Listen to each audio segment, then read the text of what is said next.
ഇവിടെ നേരത്തെ ഞാൻ പറഞ്ഞതുപോലെ നിർഭാഗ്യകരമായ ഒരു പരാമർശം, അതിലൂടെ നിർഭാഗ്യകരമായൊരു വിവാദം നമ്മുടെ നാട്ടിൽ ഉയർന്നു വന്നു. ഈ ഘട്ടത്തിൽ അത്യന്തം നിർഭാഗ്യകരമായ രീതിയിൽ വിവാദം സൃഷ്ടിക്കാൻ ചില കേന്ദ്രങ്ങൾ വലിയ തോതിൽ ശ്രമിക്കുകയുമാണ്. ഇപ്പോൾ രണ്ട് പ്രശ്നങ്ങളാണ്. ഒന്ന് ലവ് ജിഹാദ്, മറ്റൊന്ന് നാർക്കോട്ടിക് ജിഹാദ്. ഇതിൽ പ്രണയവും മയക്കുമരുന്നുമൊക്കെ ഏതെങ്കിലും മതത്തിൻ്റെ കണക്കിലേക്ക് തള്ളേണ്ടതല്ല. അതിൻ്റെ പേരിൽ വിവാദങ്ങൾക്ക് തീ കൊടുത്ത് നമ്മുടെ നാടിൻ്റെ ഐക്യത്തിനും സമാധാനത്തിനും ഭംഗം വരുത്താനുള്ള തൽപരകക്ഷികളുടെ വ്യാമോഹം അത് വ്യാമോഹമായി തന്നെ അവസാനിക്കുകയുള്ളൂ. നിലവിൽ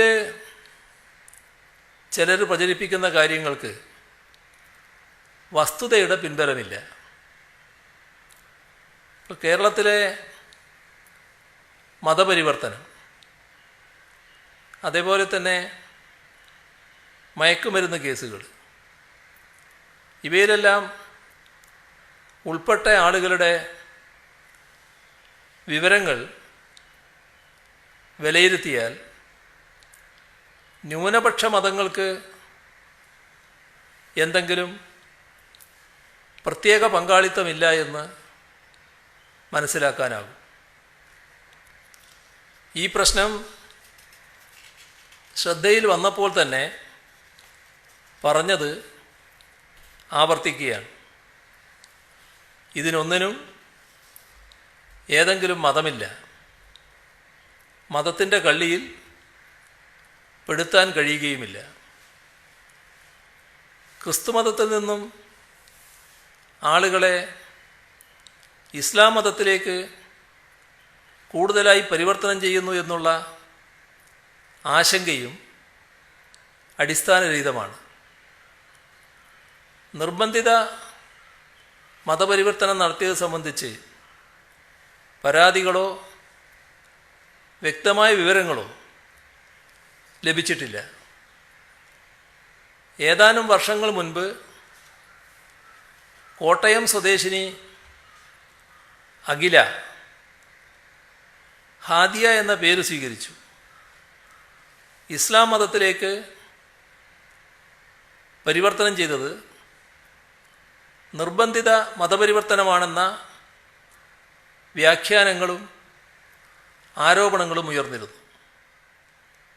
ബഹുമാനപ്പെട്ട കേരള ഹൈക്കോടതിയും സുപ്രീം കോടതിയും ആ കേസ് വിശകലനം ചെയ്ത് ആരോപണം വാസ്തവവിരുദ്ധമാണെന്നും പ്രായപൂർത്തിയായതും മതിയായ വിദ്യാഭ്യാസമുള്ളതുമായ യുവതി സ്വന്തം ഇഷ്ടപ്രകാരം മതപരിവർത്തനം ചെയ്തതാണെന്നുമാണ് കണ്ടെത്തിയത്. ക്രിസ്ത്യാനികൾ ഉൾപ്പെടെയുള്ള ഇതര മതസ്ഥരായ പെൺകുട്ടികളെ പ്രണയക്കുരുക്കിൽപ്പെടുത്തി മതപരിവർത്തനം നടത്തിയ ശേഷം IS പോലുള്ള തീവ്രവാദ സംഘടനകളിൽ എത്തിക്കുന്നതായുള്ള പ്രചരണത്തിൻ്റെ നിജസ്ഥിതി പരിശോധിച്ചു. അപ്പോഴും മറ്റൊരു ചിത്രമാണ് തെളിയുന്നത്. 2019 വരെ ISൽ ചേർന്നതായി വിവരം ലഭിച്ച മലയാളികളായ 100 പേരിൽ 72 പേർ തൊഴിൽപരമായ ആവശ്യങ്ങൾക്കോ മറ്റോ വിദേശ രാജ്യത്ത് പോയ ശേഷം അവിടെ നിന്നും IS ആശയങ്ങളിൽ ആകൃഷ്ടരായി ആ സംഘടനയിൽ എത്തിപ്പെട്ടതാണ്. അവരിൽ കോഴിക്കോട് തുരുത്തിയാട് സ്വദേശി ദാമോദരൻ്റെ മകൻ പ്രജു ഒഴികെ മറ്റെല്ലാവരും മുസ്ലിം സമുദായത്തിൽ ജനിച്ചവരാണ്. മറ്റുള്ള 28 പേർ IS ആശയങ്ങളിൽ ആകൃഷ്ടരായി കേരളത്തിൽ നിന്ന് തന്നെ പോയവരാണ് എന്നും കണ്ടെത്തിയിട്ടുണ്ട്. ആ 28 പേരിൽ 5 പേർ മാത്രമാണ് മറ്റ് മതങ്ങളിൽ നിന്നും ഇസ്ലാം മതത്തിലേക്ക് പരിവർത്തനം നടത്തിയ ശേഷം ISൽ ചേർന്നത്. അതിൽ തന്നെ തിരുവനന്തപുരം സ്വദേശിനി നിമിഷ എന്ന ഹിന്ദു മതത്തിൽപ്പെട്ട യുവതി, പാലക്കാട് സ്വദേശിയായ ബെക്സൺ എന്ന ക്രിസ്ത്യൻ യുവാവിനെ വിവാഹം ചെയ്തു. എറണാകുളം തമ്മനം സ്വദേശിയായ മെറിൻ ജേക്കബ് എന്ന ക്രിസ്ത്യൻ യുവതി ബെസ്റ്റിൻ എന്ന ക്രിസ്ത്യൻ യുവാവിനെയും വിവാഹം കഴിച്ചു.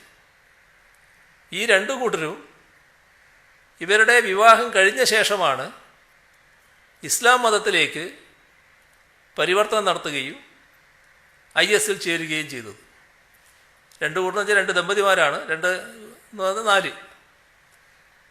ഇതിൽ പെൺകുട്ടികളെ പ്രണയക്കുരുക്കിൽപ്പെടുത്തി മതപരിവർത്തനം നടത്തി തീവ്രവാദ സംഘടനകളിൽ എത്തിക്കുന്നുവെന്ന പ്രചരണത്തെ സാധൂകരിക്കുന്നതല്ല ഈ കണക്കുകളൊന്നും.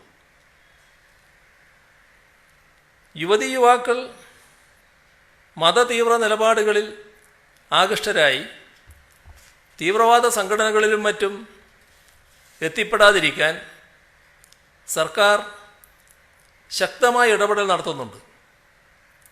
ഇതിനായി സ്റ്റേറ്റ് സ്പെഷ്യൽ ബ്രാഞ്ച് മുൻകൈയെടുത്ത് 2018 മുതൽ ഡീറാഡിക്കലൈസേഷൻ പരിപാടികൾ സംഘടിപ്പിക്കുന്നുണ്ട്. തെറ്റായ നിലപാടുകളിൽ നിന്ന് പിന്തിരിപ്പിച്ച് അവരെ സാധാരണ മനോനിലയിലേക്ക് എത്തിക്കാനുള്ള ശ്രമമാണ് ഇങ്ങനെ തുടർച്ചയായി നടത്തുന്നത്.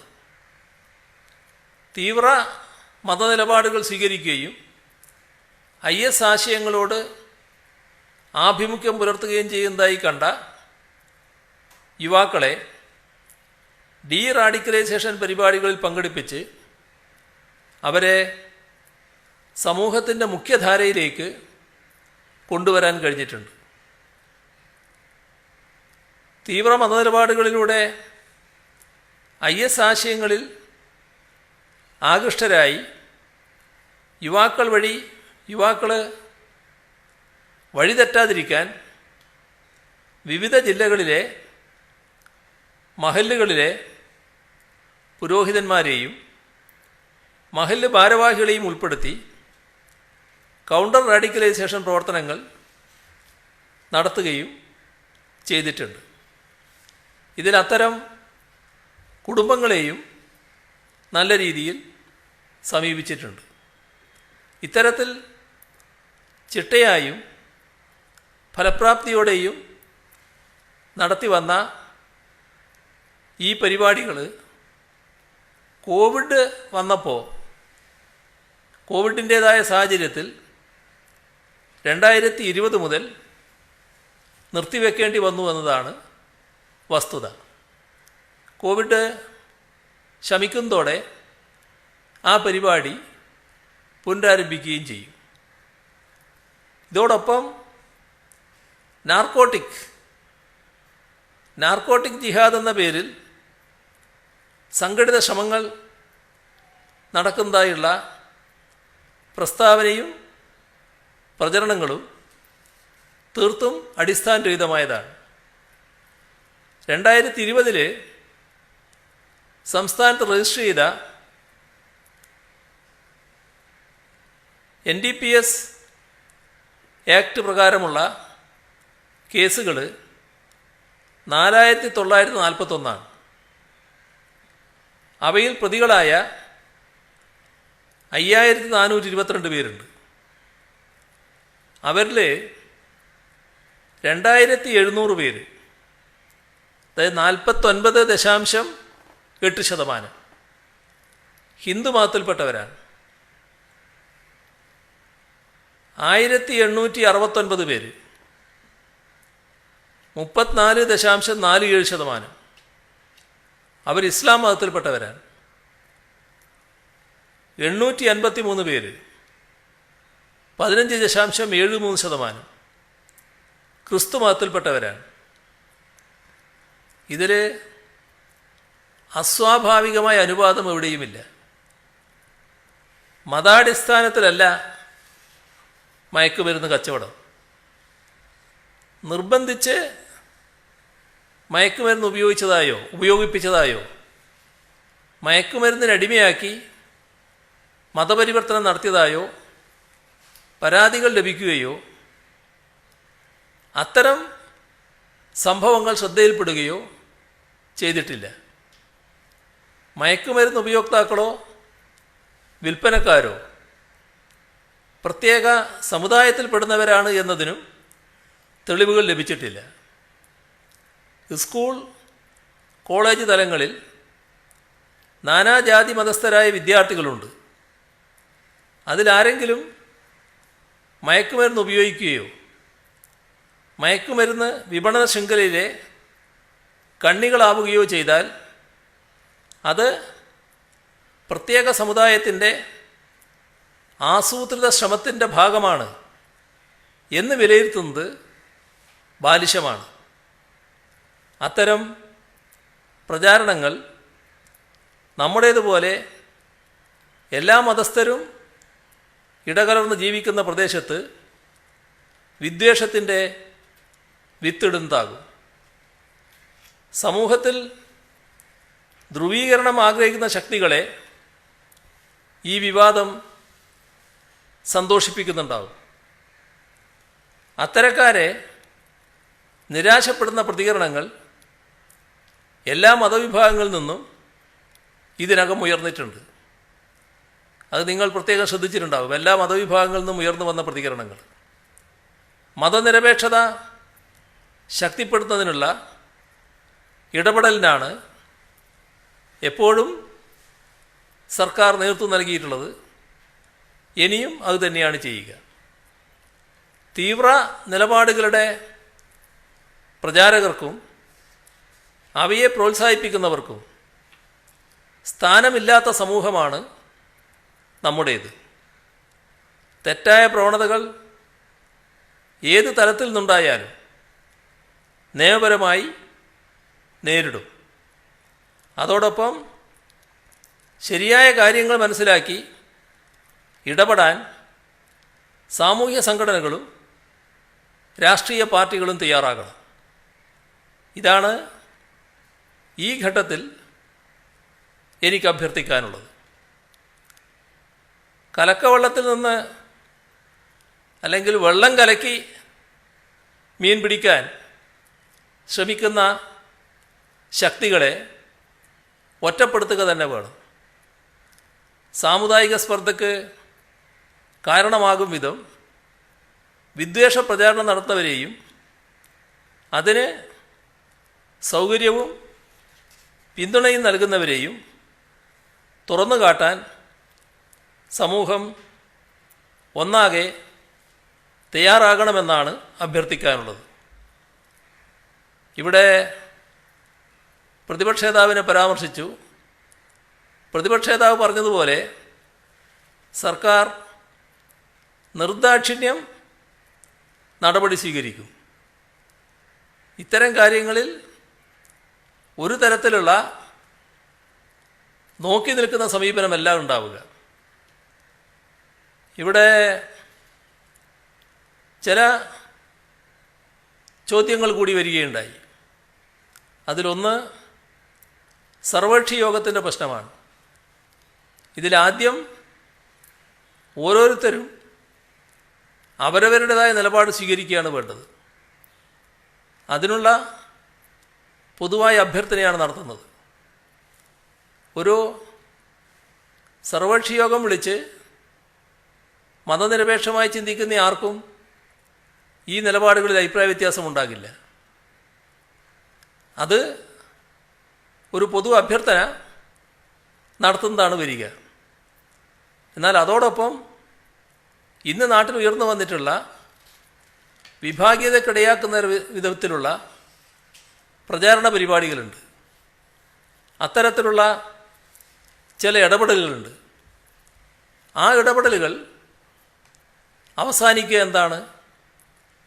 നമ്മുടെ സമൂഹത്തിൻ്റെ പ്രത്യേകത നിലനിർത്തുന്നതിന് വേണ്ടത്. മതങ്ങൾ തമ്മിലുള്ള ഭിന്നത സൃഷ്ടിക്കാൻ ചില പ്രത്യേക താല്പര്യക്കാർക്ക് അതിൽ സന്തോഷിക്കാൻ പറ്റും. പക്ഷേ സാധാരണഗതിയിൽ നമ്മുടെ നാടിൻ്റെ പ്രത്യേകത ഉൾക്കൊള്ളുന്നവരും മതനിരപേക്ഷത തുടരണമെന്ന് ആഗ്രഹിക്കുന്നവരും അത്തരമൊരു നിലപാടിലല്ല നിൽക്കുക. അതുകൊണ്ട് തന്നെ അത്തരം ശക്തികളെ ഒറ്റപ്പെടുത്തുകയാണ് വേണ്ടത്. അതിന് ഓരോരുത്തരും ഓരോ വിഭാഗവും ഈ തരത്തിൽ പ്രകോപനപരമായ നിലപാട് സ്വീകരിക്കുന്നവരെ പ്രോത്സാഹിപ്പിക്കാതിരിക്കുക എന്നത് പ്രധാനമാണ്. അതത് വിഭാഗം ചെയ്യേണ്ടതാണ്. ഈ ഒരു അവസരം ഉപയോഗിച്ച് കഴിയാവുന്നത്ര മറ്റ് ചില നില സ്വീകരിച്ച് ഏതെങ്കിലും പ്രത്യേക ലാഭമുണ്ടാക്കി കളയാം എന്ന് ചിന്തിച്ച് ഇടപെടുന്നവരെ പൊതുസമൂഹത്തിന് മനസ്സിലാക്കാനും കഴിയും. അങ്ങനെ ഇടപെടുന്നവരിൽ വലിയ തോതിൽ സമൂഹത്തെ ഭിന്നിപ്പിക്കാൻ ആഗ്രഹിക്കുന്ന അല്ലെങ്കിൽ ഭിന്നിപ്പിച്ചുകൊണ്ടിരിക്കുന്ന വർഗീയ നിലപാടുകളുള്ളവരും ഉണ്ട് എന്നത് നാം മറക്കരുത്.